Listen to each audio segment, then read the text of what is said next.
আল্লাহর হাবিব মুহাম্মাদুর রাসূলুল্লাহ সাল্লাল্লাহু আলাইহি ওয়াসাল্লাম বলেন, আফদালুয যিকরি লা ইলাহা ইল্লাল্লাহ।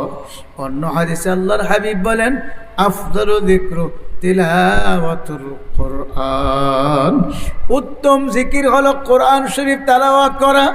আবার উত্তম জিকির হলো লা ইলাহা ইল্লাল্লাহর জিকির করা। এখন আমি কোন জিকির করব, আমার জন্য কোন জিকির উত্তম? হাকিমুল মুতাশাব আলী থানবী রহমাতুল্লাহি আলাইহি বলতেন, বাবা, যার নিসবতে বাতিনি হয়ে গেছে, অর্থাৎ তার দিল আল্লাহমুখী হয়ে গেছে, যার অন্তরটা আমার মাওলার দিকে ঝুঁকিয়া গেছে, তার জন্য উত্তম জিকির সহিহ শুদ্ধ কোরআনুল কারীম তেলাওয়াত করা।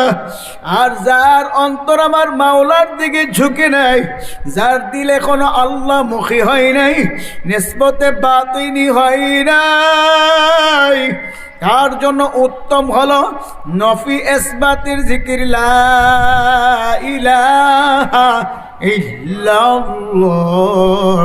এই নফি ইসবাতের জিকির করা যখন সুবহানাল্লাহ আল্লাহ আল্লাহ। নফি ইসবাতের জিকির করলে নিসবতে বাতিনি যাদের হয় নাই, আস্তে আস্তে তাদের দিল আল্লাহমুখী হইয়া যাইবে। সুবহানাল্লাহ। যখন নিসবতে বাতিনি হবার জন্যে যখন লা ইলাহা ইল্লাল্লাহ জিকির করবে, তখন তো খেয়াল করবে নাই নাই নাই নাই আল্লাহ বাদে কেহ মাবুদ নাই। যখন দিলের ভিতরে খেয়াল পয়দা হয়ে যাবে আমার মাওলা বাদে কেহ মাহবুদ নাই, আমার কলবে আমার আল্লাহ আছে, আমার আল্লাহ আল্লাহ। যখন দিলের ভিতরে আমার মাওলাকে বসাইতে পারবে আল্লাহ, তখন তার দিল আল্লাহমুখী হইয়া যাইবে। এখন এই ব্যক্তির দ্বারা গুনার কাজ কোনোদিন সম্ভব না।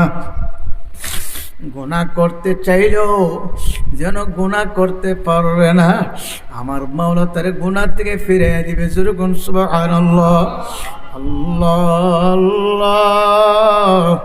কাজে আমার মাওলার ডাকার মতো ডাকবো, আমার মাওলার কোরআনুল কারীম সহিহভাবে তেলাওয়াত করব। সহিহ শুদ্ধ তেলাওয়াত করার জন্যে আল্লাহু আকবার মাদ্রাসা পড়া ছাড়া বিকল্প কোনো রাস্তা নাই। ঠিক নেই? বলতে পারেন, হুজুর আমার তো বয়স 30 হয়ে গেছে, হুজুর আমার বয়স তো 40, 45, 50 হয়ে গেছে, আমার তো কোরআন তেলাওয়াত সহিহ না, আমি কিভাবে তেলাওয়াত করব? আমি কোরআন তেলাওয়াত কেমনে করব? কোরআন তেলাওয়াত সহিহ করার জন্য চেষ্টা করবেন। বর্তমানে বয়স্ক মাদ্রাসাও চালু হইয়া গেছে, বয়স্ক কোর্সও চালু হয়ে গেছে। কথা ঠিক না ঠিক? ওই বয়স্ক কোর্স, বয়স্ক মাদ্রাসায় ভর্তি হইয়া 3 মাসের কোর্স, 1 মাসের কোর্স এটা করবেন। আর আল্লাহু আকবার চেষ্টা করবেন, ওয়াল্লাযীনা জাহাদু ফীনা লানাহদিয়ান্নাহুম সুবুলানা ওয়া ইন্নাল্লাহা লামাআল মুহসিনিন। আমার মাওলা বলে, যারা আমাকে পাওয়ার জন্যে, আমার দ্বীন শিক্ষা করার জন্যে চেষ্টার পর চেষ্টা করবে, আমি মাওলা তার জন্য আমার কাছে আসতে যত রাস্তা, সমস্ত রাস্তাগুলো খুলিয়া দিব। যেরকম সুবহানাল্লাহ আল্লাহ আল্লাহ। চেষ্টা তো আমার করা লাগবে। আমি যদি চেষ্টাই না করি আমি কেমনে মঞ্জিলে মকসিদে পৌঁছব? ইউসুফ নবী আলাইহিস সালাতু ওয়াস সালাম তো চেষ্টা করছে, আমার মাওলা থেকে মঞ্জিলে মকসুদে পৌঁছায়া দিতে। কথা ঠিক না ঠিক? আল্লাহ আল্লাহ। জুলাইখা 7টা তালার আবদ্ধ করিয়া ডাকদা বলল, ইউসুফ আমার দীর্ঘদিনের সাধনা, আমি তোমাকে চাওয়ার পাওয়ার জন্যে কত চেষ্টা, কত সাধনা করলাম, আজকে তোমাকে আটকাইলাম, কে রক্ষা করবে? আজকে আমি তোমার সঙ্গে আমার মধুর মিলন করে মনের আশা মিঠাবো। জোরে কন্যা উযু বিল্লাহ। ইসু আলাইহিস সালাম চিন্তা করলো, এমন ভাবে আটকাইছে, মাওলা ছাড়া আর কোনো উপায় নাই। আমার মাওলার উপর সবর্দ হয়ে গেল, ডাক দিয়ে বলল, মালিক কি হবে না হবে আমি জানি না, আমি তো কোনোদিন বেবিচারি করব না। আমি তোমার উপর সুপর্দ হয়ে গেলাম। আমার মাওলার উপর সুপর্দ হয়ে গেল। আমার মাওলা জানাইলো, ও ইউসুফ তোমার কাজ হলো সামনের দিকে দৌড় দেওয়া, আমি মাওলার কাজ গেটের তালা খুললে দেওয়া। শুরু করুন সুবহানাল্লাহ। ইউসুফ আলাইহিস সালাম বাঁচার জন্য, গুনাহ থেকে বাঁচার জন্য আমার মাওলার উপর সুপর্দ হইয়া সামনের দিকে মারল দৌড় দেওয়ার সঙ্গে সঙ্গে যতটা গেট, প্রত্যেকটা গেটের সামনে আসার সাথে সাথে ঠাস ঠাস করে গেটের দরজাগুলো খুললে গেল। জোরে কোন সুবহানাল্লাহ। ইউসুফ আলাইহিস সালামকে আর আটকে রাখতে পারে নাই। বাজার আমি আর আপনি যদি আমার মাওলার উপর সুপর্দ হইয়া আল্লাহ গুনার থেকে বাঁচার চেষ্টা করতে পারি, আমার মাওলা বাঁচাইবে। যুবকেরা আজকে গুনার জন্য পাগল হয়ে গেল। আজকে যুবকদের চরিত্র ধ্বংস করার জন্য মোবাইল ফোনের মাধ্যমে এত প্রক্রিয়া চালু হয়ে গেল যেন একটা যুবকের চরিত্র ধ্বংস করিয়া, একটা যুবতীর চরিত্র ধ্বংস করিয়া জাহান্নামমুখী করতে পারে। আরে যুবক, এ মা বোনেরা, এ বাবারা, আল্লাহু আকবার, আমার মাওলাকে ভয় করো, আমার মাওলাকে ভয় করো। দুনিয়ার মজার জন্য আখিরাতের সাজা গ্রহণ করতে যাও না। আখিরাতের সাজা এত কঠিন, এর একটা সেকেন্ডের সাজা সহ্য করার ক্ষমতা পৃথিবীর কোনো মানুষের নাই। এ যুবক, এখনো সমাজে ফেরো বাবা। এ মা বোনেরা ফেরো। বর্তমান যুগে দেখা যায় আখারে কত যুবক যুবতীদের বিবাহ হয়, কিন্তু দেখা যায় পরকীয়া প্রেমের কারণে কত বিবাহ বিচ্ছেদ একবারে বাবারে ছিন্ন বিচ্ছেদ হয়ে যায়। ঠিক নেই? গত 3 দিন আগে গেছিলাম ওই রংপুর বিভাগে নীলফামারী জেলা, ওখানে দায়িত্বশীলরা বলছিল, এক চেয়ারম্যান সাহেব, এমপি সাহেব বলছিল, হুজুর আমাদের এলাকার মধ্যে সালিশ করি আমরা। হুজুর এমন একটা পরিস্থিতি হয়ে গেল, প্রায় দেখলাম হুজুর এই 1 বছরের ভিতরে প্রায় 600 বিবাহ বিচ্ছেদ হয়ে গেল। জোরে কর নাউযুবিল্লাহ। হুজুর একমাত্র কারণ দেখা যায় পরকীয়া প্রেম। আমার মাওলার ভয় নাই। আজকে দুনিয়ার মজা পাইছ আল্লাহ, তবে ভালো করে জানিয়া না আমার মাওলার কালাম সত্য, কোনো সন্দেহ নাই।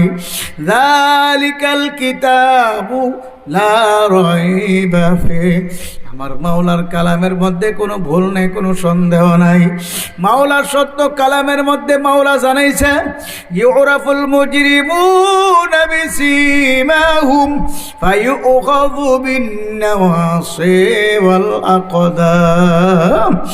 এই আয়াতের তাফসীরে মুফাসসিরিনে কেরাম লেখছে, গুনাহগার নাফরমানদেরকে মাওলা কিয়ামতের ময়দানে তুলবে। একটা গুনাহগার নাফরমান জাহান্নামীদেরকে মানুষের সুরতে তুলবে না। আজরু কন্না নাউযুবিল্লাহ। এদের সুরত মাওলা বদলায়া দিবে। বলে কেন মানুষের সুরতে তুলবে না? মানুষ বড় আউসের বান্দা, আমার মাওলা বড় আউস করে মায়া করে মানুষ বানাইছে।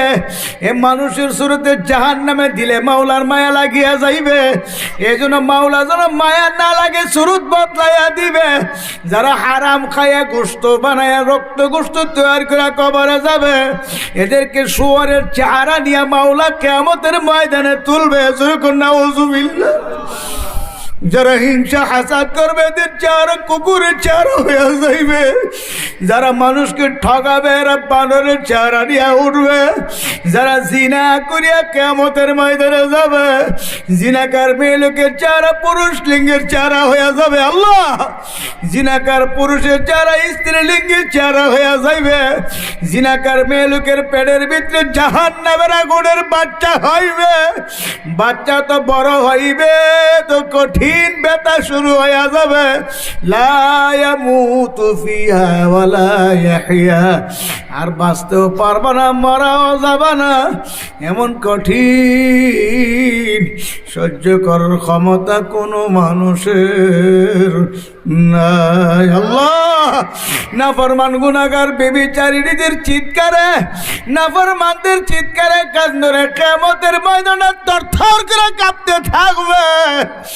আখরে জাহান্নামের গরিম গরিম আওয়াজ কিয়ামতের ময়দানে থরথর করে কাঁপবে। يقول آدم صفي الله نفسي نفسي ويقول موسى كليم الله نفسي نفسي ويقول إبراهيم خليل الله نفسي نفسي ويقول إسماعيل ذبيح الله نفسي نفسي ويقول عيسى روح الله نفسي نفسي ويقول محمد رسول الله صلى الله عليه وسلم يا ربي حبلي أمتي সমস্ত নবী রাসূল নফসি নফসি নফসি, এ মালিক আমার উপায় কি, আমার উপায় কি, আমাকে বাঁচাও, আমাকে বাঁচাও, জাহান্নামের আগুন থেকে বাঁচাও। আল্লাহ আমাকে হেফাজত করো। কোন নবীর উম্মতের খবরও থাকবে না, খেয়ালে থাকবে না, একমাত্র আমার আপনার নবী উম্মতের কান্ডারি রহমাতুল লিল আলামিন। আল্লাহ, রওজা তারে সবুজ গম্বুজের নিচে শয়া শয়া এখনো উম্মতি উম্মতি কয়া কান্দে। কিয়ামতের ময়দানে আমার নবী আপনার নবী সবার আগে উঠবে। আল্লাহর নবীর চোখের পানি দিয়া গাল বায়া বায়া পানি পড়বে, জামা ভিজিয়া যাইবে। আমার মাওলা বলবে, বন্ধু তুমি কেন কান্দ, তোমার গাল বায়া বায়া পানি পড়ে। আমি কান্দি, আমার উম্মতের উপায় কি? আল্লাহ আল্লাহ, আল্লাহর নবী উঠিয়া বলবে, আইনা উম্মত, আমার উম্মত গুলা কই, আমার উম্মত গুলা কই, আমার উম্মত গুলা কই। আমার মাওলা বলবে, বন্ধু চিরে তোমার উম্মত গুলা হাজির হইবে। আল্লাহর নবী উম্মতের জন্য বেকার হয়ে যাবে, উম্মত না নিয়ে বেহেশতে যাবে না।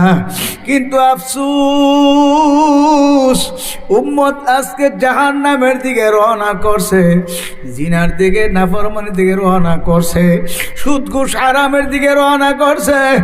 উম্মত আজকে সিনেমা টেলিভিশন নাচ গানের দিকে রওনা করছে। উম্মত আজকে চরিত্রহীন অবস্থায় দাড়ি কামাইয়া আর ইহুদি নাসা খ্রিস্টানের লেবাস পোশাক পরিয়া এদের মতো সাজতে রওনা করছে। ওরে উম্মত আয় আয় আয় আয়, কিয়ামতের ময়দানে আল্লাহ আমার মাওলার আযাব তো কঠিন শুরু হয়ে যাবে, সহ্য করার ক্ষমতা কোনো মানুষের নাই। এজন্য আমার বাজানদেরকে বলবো, এই পরিস্থিতি থেকে মুক্তি পাওয়ার জন্যে নিজে কোরআন পড়তে পারে নাই, সন্তানকে কোরআন শিক্ষা দেব, নিজের অধীনস্থ বাচ্চাদেরকে কোরআন শিক্ষা দেব, ছেলেদেরকেও শিক্ষা দেব, মেয়েদেরকেও শিক্ষা দেব। যদি আমার একটা সন্তান বা একটা নাতিনাতকর কোরআনুল কারীমের হাফেজ বানাইতে পারে, আলেম বানাইতে পারে, সে যদি আল্লাহর ফজলে ঈমান আমল নিয়ে মাওলার দরবারে যাইতে পারে, এক একটা হাফেজে কোরআনকে আমার মাওলা অনুমতি দিবে 10 জন লোক নিয়ে বেহেশতে চলিয়া দাও। যেরকম সুবহানাল্লাহ। যে 10 জন তোমার পছন্দ হয়, বলে কেমন 10 জন? কিতাবের মধ্যে লেখছে জাহান্নাম যাদের উপরে ওয়াজিব হয়ে গেছে এমন 10 জন লোকেরা দরিয়া জান্নাতে নিয়ে যাইতে পারবে। যেরকম সুবহানাল্লাহ। ইয়াশফাউ ইয়াউমাল কিয়ামাতি সালাসা, আল আম্বিয়া সুম্মাল উলামা সুম্মা শুহাদা। কিয়ামতের ময়দানে আমার মাওলা 3 প্রকারের ব্যক্তিদেরকে মাওলা সুপারিশ করার অনুমতি দান করবে। 1 নম্বর নবী রাসূলগণ, 2 নম্বর হক্কানি উলামায়ে কেরাম পীর মাশায়েখগণ, তিন নম্বর শুহাদায়ে কেরাম, যারা আল্লাহর জন্য আল্লাহর রাস্তায় শহীদ হয়ে গেছে, আল্লাহ তাদেরকে অনুমতি প্রদান করবে। আল্লাহ একজন হক্কানি আলেম যারা ঈমান আমল নিয়ে মাওলার দরবারে যাইতে পারবে, আমার মাওলা বলবে যাও যাও, তোমার যতজন ইচ্ছা ততজনকে নিয়ে আমার জান্নাতে ঢুকিয়া যাও। সবাই বলেন সুবহানাল্লাহ। এই জন্য বাজান আল্লাহর কতবারা বলতেন, বাবা পাঁচটা ওষুধ ঠিকভাবে আমল কইরো, তিনটা সবক তিনটা শর্ত মানিয়া চললো, আর পাঁচটা সুন্নত যদি গলার মালা বানাইতে পারো, আল্লাহর ফজলে তোমাকে মাওলা মরণের সময় ঈমানের সাথে মরণ দান করবে। জোরে বলুন সুবহানাল্লাহ। তোমার ঈমানের সাথে মরণ কেমনে দান করবে? আল্লাহ তোমার মওতের সময় তোমার নিকটে জান্নাতের একদল ফেরেশতা পাঠিয়ে দিবে, যাও যাও এ ফেরেশতারা আমার বান্দারে কালিমার পড়াইয়া আসো। ফেরেশতারা পাশে বসে কালিমা পড়াইয়া দিবে। জোরে বলুন সুবহানাল্লাহ। আমার কথা আমার মাওলা পাকের কালামের ঘোষণা, তাতানাজ্জালু আলাইহিমুল মালাইকা আল্লা তাখাফু ওয়ালা তাহজানু ওয়া আবশিরু বিল জান্নাহ। ফেরেশতারা হাজির হয়ে বলবে, তোমার কোনো ভয় নাই, তোমার কোনো চিন্তা নাই, তুমি যে মাওলার জান্নাত কামাই করছো, এই যে জান্নাত চাইয়া দেখো, আল্লাহ পাকের নেককার বান্দা বান্দি স্বপ্নের মতো দেখতে পারবে, জান্নাতের দরজাগুলো টাস ঠাস করে খুলিয়ে গেছে। সুবহানাল্লাহ। জান্নাত দেখবে, মুস্কি আসবে, কালিমা পড়তে পড়তে বিদায় হয়ে যাইবে। আল্লাহ আল্লাহ আল্লাহ। আমার মাওলা কালিমা পড়াইয়া দেবে ফেরেশতার মাধ্যমে। যখন সুবহানাল্লাহ। এই জন্য আমার বাজানদেরকে বলবো, এক নম্বর সকালে ফজরের পরে, বিকালে মাগরিবের পরে দুই বেলা মাওলার জিকির যার যার সবক আদায় করবো। যে যে পীরের মরিদ হয় না কেন, দুই নম্বর আল্লাহর ওলিদের কিতাবাদি দৈনন্দিন পাঠ করব, না পারলে যে পারে তারে দিয়ে পাঠ করাইয়া শুনবো। তিন নম্বর সাপ্তাহিক তালিম ও হালকায় জিকিরে হাজির থাকবো। চার নম্বরে মাসিক ইজতেমা সব প্রচারিতে হাজির থাকবো। পাঁচ নম্বরে চরমনেতে বৎসরে দুইটা মাহফিল হয়, অগ্রহায়ণের ফাল্গুনে দুনো মাহফিলে যাব, না পারলে যে কোনো একটাতে যাব। আল্লাহর বান্দা আল্লাহর ওলি বলতেন, বাবা এই পাঁচটা ওষুধ আর তিনটা শর্ত, নিয়তে খলুস, আমলে খলুস, তরবিয়তে খলুস, আর তিনটা সবক দৈনিক 2 রাকাত সালাতুল হাজত নামাজ পড়ব। মাসে একদিনের আয় বা সাধ্য অনুযায়ী দান সৎকার করব, আর মাসে কমপক্ষে 4টা লোকের বোঝাইয়া হাতে ফেয়ে ধইরা নামাজে হাজির করব, আল্লাহ ওয়ালাদের কাফালায় অংশগ্রহণ করাইয়া দিব। আর 5টা সুন্নত হলো, মেসওয়াক করে উযু করব, উযু করার পরে কালিমা শাহাদাত, আশহাদু আল্লাহ ইলাহা ইল্লাল্লাহু ওয়া আশহাদু আন্না মুহাম্মাদান আবদুহু ওয়া রাসূলুহু, এই কালিমা শাহাদাত পড়ব। 3 নম্বর হলো আযানের পরে দোয়া পড়ব, আল্লাহুম্মা রাব্বা হাযিহি দাওয়াতি তাম্মা, এই দোয়াটা পড়ব। 4 নম্বর রব্বানা লা তুযিগ কুলুবানা বা'দা ইয হাদাইতানা ওয়া হাব লানা মিন লাদুনকা রাহমা ইন্নাকা আনতাল ওয়াহ্হাব, এই দোয়াটা বেশি বেশি পাঠ করব। 5 নম্বর আল্লাহ ওয়ালাদের সাথে সম্পর্ক রাখবো, মহব্বত রাখবো, আশা দেওয়া করব, সম্পর্ক রাখবো, আল্লাহ ওয়ালাদের সাথে যোগাযোগ রাখবো। সুবহানাল্লাহ। এতে লাভ কি? আল্লাহর কুতুব বলিয়া গেছে, আল্লাহ ওয়ালারা বলে তোমাকে মাওলা ঈমানের সাথে মরণ দান করবে। এর চেয়ে বড় নিয়ামত আর হইতে পারে না, যদি মওত ঈমানের সাথে নসিব হইয়া যায়। যেরকম সুবহানাল্লাহ। কত মানুষ দেখা যায় স্ট্রোক করিয়া মরিয়া যায়, রাস্তার চাক্কার নিচে পড়িয়া মরিয়া যায়। কত মানুষ পানিতে ডুববা আগুনে পড়িয়া মরিয়া যায়। কত মানুষ স্ট্রোক করিয়া মরে, তওবা নসিব হইতে পারো, নাও হইতে পারে, কিন্তু আমার মাওলা পাকের এই নিয়মগুলো ঠিকভাবে মানলে, এই আমলগুলো করতে পারলে, আমার মাওলা স্বাভাবিকভাবে আল্লাহ রাব্বুল আলামিন তওবা ইস্তেগফার জিকির করতে করতে মরণ দান করবে। সবাই বলেন সুবহানাল্লাহ। কুল্লু ইনাইয়া তারাশাব মা ফিহি, যে পাত্রে যা থাকে কাতকুলি তাই পড়বে। আমার আপনার ভিতরে যদি কোরআন থাকে, জিকির থাকে, মওতের সময় কোরআনুল কারীম বের হবে। কথা ঠিক নেই? আমার আপনার ভিতরে যদি আল্লাহ পাকের নাম থাকে, মওতের সময় আল্লাহর নাম বের হবে। ঠিক নেবে? ঠিক। এখন আমার বাজানদেরকে বলবো, এই যে মাদ্রাসা কারি ইব্রাহিম সাহেব রহমাতুল্লাহ আলাইহির নামে মাদ্রাসা, উজানির কারি সাহেব হুজুর রহমাতুল্লাহি আলাইহি বাংলাদেশের বহুত বড় একজন বুজুর্গ ওলি ছিল, যিনি আজকে থেকে প্রায় ১৫০ বছর আগে মক্কাতুল মুকাররমায় কোরআন প্রতিযোগিতায় ১ নম্বর স্থান অধিকার করছিল। সুবহানাল্লাহ। তখন তো ফেসবুক ছিল না, ইউটিউব ছিল না, ইন্টারনেট ছিল না, এই জন্য আমরা মানুষরা জানতো না, মুরব্বীরাও জানতো না, বাবারে না জানলে জানতো না।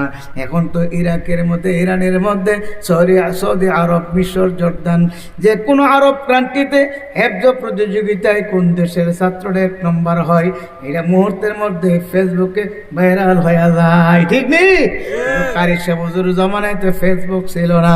ওই কারি সাহেব হুজুর তো বাজান হেফজ প্রতিযোগিতার, ওই কেরাত প্রতিযোগিতায় দাওয়াত পাইও যায় নাই। উস্তাদের সঙ্গে গেছিল, উস্তাদের সঙ্গে গেছে, উস্তাদ দরজার কিনারে রাখিয়া ভিতরে ঢুকছে, ভিতরে যাওয়ার পাস নাই, কিন্তু দরজার কিনারে বৈশা বৈশা এমন লাহানে কোরআনুল কারীম তেলাওয়াত শুরু করলো। ওই ভিতরে যারা পরিচালক ছিল, যারা পরীক্ষারক্ষক ছিল, এদের কানে তেলাওয়াত বাইজা গেল। বলল, কে রে? ওই বাহিরে দরওয়াজার সামনে তেলাওয়াত করে অন্তরটা জোড়াইয়া গেছে। তখন তিনি বলল, ছাত্র শিক্ষক বলল, আমার সঙ্গে একটা ছাত্র আসছে, সে তেলাওয়াত করতে আছে, ও তারে ভিতরে নিয়ে আসেন। জুরগুন সুবহানাল্লাহ। ভিতরে ঢোকাবার পরে আল্লাহু আকবার বলল, তুমি তেলাওয়াত করো। সবার তেলাওয়াত বন্ধ। উজানি কারি সাহেব হুজুর যখন তেলাওয়াত শুরু করলো, ঘন্টার পর ঘন্টা যায়, আকারে এখন তেলাওয়াত বন্ধ করতে কেউ বলে না। যেরকম সুবহানাল্লাহ। এক পর্যায়ে বলল, এই ছাত্র আমার দরকার, আমার দরকার। এই ছাত্রকে শেষ পর্যন্ত এই মাদ্রাসার শিক্ষক হিসেবে নিয়োগ দিল। শিক্ষক হিসেবে নিয়োগ দেওয়ার পরে চিন্তা করলো, কয়েক বছর যাওয়ার পরে চিন্তা করলো, এই শিক্ষক বাংলাদেশের যদি দেশে চলিয়া যায়, তখন তো শিক্ষক আর পাবো না। তখন চিন্তা করলো, এই দেশের মধ্যে একটা বিবাহ করাইয়া দিলে হয়তো বিবির কারণে দেশে যাইতে বলিয়া যাইবে। তখন মেসপালা, মক্কাতুল মুকাররমায় মেসপালা এক মুসলিম সম্ভ্রান্ত পরিবারের একটা মেয়েকে তার কাছে বিবাহ দিল। জুরগুন সুবহানাল্লাহ। ওই বিবাহ, যে মেয়েটা সৌদি আরব থেকে, মক্কা শরীফ থেকে বিবাহ করিয়া আনছিল, যখন দেশে চলে আসবে সবাই সিদ্ধান্ত নিল, দেশে গেলে তুমি একা যাও, আমাদের মেয়ে দেব না, দেশে রেখে দেব। কিন্তু যখন তার বিবিকে বলল, আমরা সিদ্ধান্ত নিছি তোমাকে রেখে দিব, তাকে একা পাঠাইয়া দেব, হুজুর বিবি বলল, না না, আমিও আমার স্বামীর সঙ্গে বাংলাদেশে চলিয়া যাব। যে বিবি সৌদি আরব থেকে বিবাহ করে আনছিল, এই বিবির ঘরের, ছেলের ঘরের, নাতির ঘরের ফুতি হইল আল্লামা আশেকে এলাহি সাহেব। বুজুর্গণ সুবহানাল্লাহ। বর্তমান উজানির বিশ্বাস বুজুর্গণ, ওই মক্কা শরীফের বিবির আওলাদের আওলাদ। আলহামদুলিল্লাহ। পেয়ার হাজিরিন, হযরত কারি সাহেব হুজুরের এই বরকতপূর্ণ নামে মাদ্রাসা, এই মাদ্রাসার মধ্যে ছাত্র দিবেন। ১ নম্বর আপনাদের কাছে কালেকশন, নিজের নাতি ভর্তি করবেন, নিজের অধীনস্থ বাচ্চাদেরকে এখানে ভর্তি করে দিবেন। আল্লাহওয়ালা বুজুর্গানে দ্বীনের সহবতে এই প্রতিষ্ঠান, আল্লাহওয়ালাদের সহবত, উজানির হজরতকে এখানে দাওয়াত দিছেন। হুজুর তো ভাঙ্গাচোরা কয়েকটি কথা বলে গেছেন, অনেক দামি কথা, যে কথা মনি মুক্তার চেয়েও বেশি দামি কথা। ঠিক না? এ কথাগুলো যদি আমার আপনার আমলে পরিণত করতে পারি, আল্লাহ পাকের ফজল আর করমে এই কথাগুলোই আমার নাজাতের জন্য ওসিলা হয়ে যাইবে, যথেষ্ট হয়ে যাবে। আমার 3.5 হাত বুড়ি যদি মদিনার রঙে সাজাইতে পারি, আল্লাহ পাকের ফজলে মদিনাওয়ালা ধরিয়া আল্লাহ পাকের কাছে সুপারিশ করে জান্নাতে নিয়ে যাবে। সুবহানাল্লাহ। এজন্য আমার ভাইয়েরা, দ্বীনি প্রতিষ্ঠানের দিকে সবসময় খেয়াল রাখবো, দ্বীনি প্রতিষ্ঠানের সাথে মহাব্বত রাখবো, তাল্লুক রাখবো। তাহলে দেখা গেছে আল্লাহওয়ালা আর দ্বীনি প্রতিষ্ঠান ছাত্রদের মহাব্বতে আল্লাহ তাআলা ঈমান নসিব করবেন। ছাত্রদেরকে মহাব্বত করব, ছাত্রদের কি জরুরত কি প্রয়োজন তাগুলো আমরা দেখার চেষ্টা করব। বাবা এক বস্তা চাউল বোর্ডিংয়ে যদি দেন, এই চাউল খায় ছাত্ররা এলেম শিখবে, কোরআন শিখবে, হাদিস শিখবে, আল্লাহ পাকের কোরআন মুখস্থ করবে। এতে কি ফায়দা হবে? আল্লাহ আপনার এক বস্তা চাউল, এই 1000 টাকা, এই 500 টাকা, এই 200 100 টাকা আপনার নাজাতের ওসিলা হয়ে যাইবে। দ্বীনি শিক্ষার কাজে আপনি সহযোগিতা করলেন। আল্লাহ বলেন ইন তানসুরুল্লাহ ইয়ানসুরুকুম ওয়া ইউসাব্বিত আকদামাকুম। যে ব্যক্তি দ্বীনের সাহায্য করলো, সে আমি আল্লাহ তাকে সাহায্য করব। দুর্গন সুবহানাল্লাহ। যারা হাজরিন, কত ধনী, কত বড় মিয়া, কত কোটি টাকার মালিক নিঃস্ব হয়ে গেছে। ব্যাংকের থেকে লক্ষ লক্ষ হাজার হাজার কোটি টাকা ঋণ আনছে ব্যবসা দেখায়া, কিন্তু দেখা গেছে ব্যবসায় এমন লস হয়েছে, এখন ব্যাংকের ঋণ দিতে পারে না। শেষ পর্যন্ত মামলা, শেষ পর্যন্ত কোর্টের সামনে গিয়া সারেন্ডার করে। কি এমন আছে না নাই? কত বড় মিয়া, বড় পাচার গাড়ি দিয়া চলে, মরণের পরে দেখা যায় কত কোটি টাকা ঋণ। কথা কই না? এই জন্য আমার বাজান খবরদার, অল্প খাবো তবে হারামের কাছে যাব না।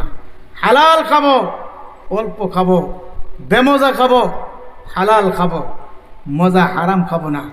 কয়েকদিনের জিন্দিগি, 60-70 বৎসর গড়ে বাংলাদেশের আয়। এই 60-70-80 বৎসরের জিন্দিগিটা কোনো রকমে যদি সুন্নত তরিকায় হালাল হারাম তুমি চলে যেতে পারি, মৃত্যুর পরে আল্লাহ তাআলা এমন খাবার খাওয়াবে, সুবহানাল্লাহ সুবহানাল্লাহ, যে খাবার আর শেষ হবে না। যা মনে চাই তা খাবো।